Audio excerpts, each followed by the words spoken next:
कि आपका एंजाइम क्या होता है। तो हम सभी जानते हैं कि एंजाइम आपके जो होते हैं ये आपके प्रोटीन बेस्ड होते हैं, ठीक है, यानी प्रोटीन से बने होते हैं। और कुछ एंजाइम ऐसे भी होते हैं जिसमें प्रोटीन के साथ साथ कुछ और भी चीजें आपकी प्लस में ऐड होती हैं। तो एंजाइम जो होता है वो क्या करता है, रिएक्शन की रेट को बढ़ाता है, ये बात हम सभी जानते हैं। एक्टिवेशन एनर्जी यानी सक्रिय ऊर्जा को कम करता है और जिससे आपकी रेट ऑफ रिएक्शन बढ़ जाती है।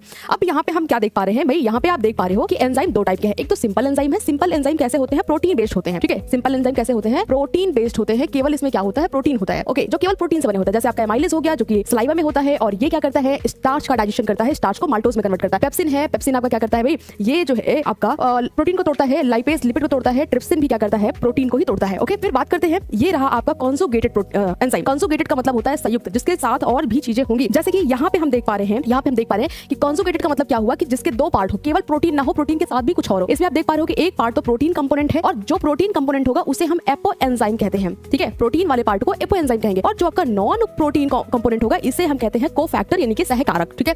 अब यहाँ पे देखिए, अगर हम बात करें ना कि यहाँ पे आप देख पा रहे हो कि नॉन प्रोटीन कंपोनेंट और प्रोटीन कंपोनेंट, अगर हम दोनों को एक साथ बोले ना तो इसे हम क्या कह सकते हैं, दोनों को एक साथ बोलेंगे तो इसे हम कहते हैं होलो एंजाइम, ठीक है। और होलो एंजाइम जो होता है वो एंजाइम की विशिष्टता होती है, ठीक है।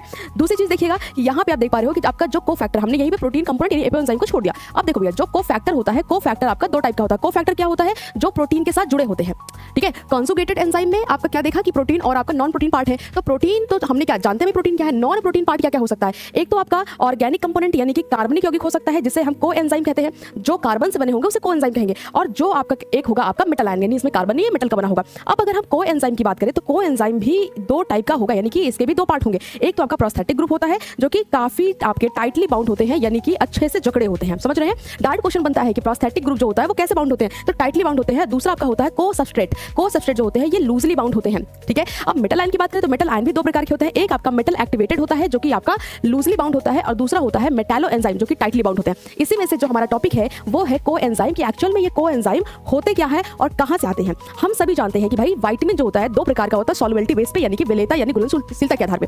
जो जल में घुल जाते हैं उसे हम वाटर सॉल्युबल विटामिन कहते हैं, यानी कि बी और सी शामिल है। और जो आपका जल में ना घुल करके फैट में घुलते हैं उसे हम फैट सॉल्युबल कहते हैं,